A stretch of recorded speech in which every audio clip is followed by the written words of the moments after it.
Hey there, everybody. Today is March 22nd. It's the day after one of my favorite days of the year. It'll be International Forests Day. I hope yours was great. It's the second full day of spring, and things are starting to happen, and I'd love to show you some of them. Stick around. Did you see that little speck of green right there? That one. Right there. That is Allium trichocum, ramps, or wild garlic.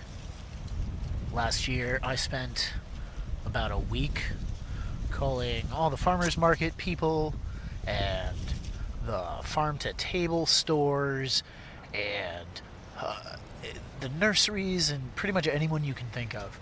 And someone actually got back to me, and I dropped a huge amount of money to get about 10 pounds of ramps. They are on not the endangered list, but on a protected list. If you find these in a foraging area, please make sure that you are harvesting responsibly, no more than 10% of what you can see. Do not disturb the bulbs unless they are yours. I encourage you to reach out to your local farmers markets vendors and any farm-to-table stores or farm-to-market stores that you have nearby. See if you can get this. It smells amazing. It makes delicious pesto. And if you miss out this year, hopefully next year we'll be doing small groups of these for sale. But that is a ways off.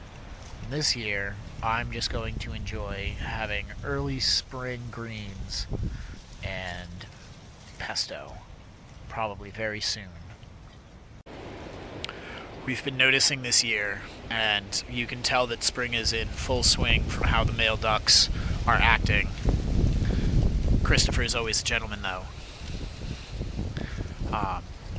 But we've noticed that the drakes, Muscovy males, don't seem to be doing the thing that we've been warned about with ducks and chickens, which is that ducks can seriously harm the internal workings of your female chickens during the mating rituals. We've noticed that the male ducks aren't paying any attention to the chicks, the hens. So we're considering this year actually conjoining the chicken yard and the duck yard to encapsulate these older apple trees that I am looking to take down and rejuvenate or replace, possibly graft replacements to, or just replace entirely. But we've considered adding this whole space in the middle here where this arbor is, and just having a grand bird yard with water and tree access and huge housing and all sorts of different spaces so that everyone and their cliques can do what they need to. And so this sort of thing is less and less common. The elders are starting to wake up. This one is in the chicken yard itself, and the base is unprotected. You can see we've been dumping some of the rabbit manure down here. Some of this is fresher than others, but we'll be looking to see how this progresses as the season goes on. This is this plant's second year in this location. We have another one that would be in the grand bird yard that is coming into, I believe, its fourth year. And this is actually the first year that the deer haven't browsed it to the ground. So I'm very excited to see how it reacts to actually having a head start on the season. We're standing over on the north end of the property now, looking at the berm that runs up towards the access break in the farmer's wall up there. You may remember me talking about how this space in between the property line and this bed is kind of a laneway for any kind of tractors, or when I bring manure from way over there down into here, either with the pickup or the tractor, or however we access it. So, context, that's the space we are in. This bed, you may remember from an earlier video, was seeded out to Nanking cherry and sea buckthorn, or Hippophae rhamnoides. And the Nanking cherry would be Prunus tomentosa. So far, no sprouts. Not that I really expected them yet. They do require several months of cold stratification each, and while I am hopeful for germination, the numbers can be spotty when growing in ground.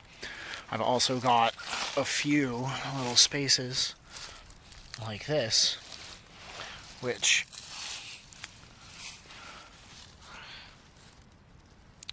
could have been a vole hole, could have been destruction from the dogs, who knows.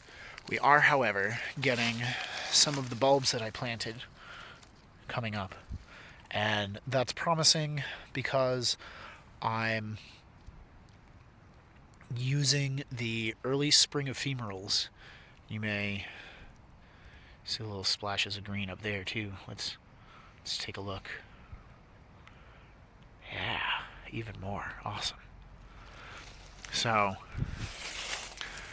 we're getting these splashes of green, and what that tells me is that there are proper germination capabilities in these beds, even for the things that require more of a root zone than the sprouting of certain woody perennials.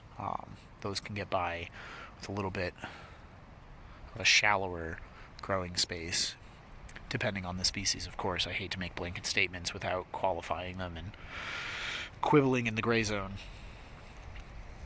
But this spring, I've got green things coming up already.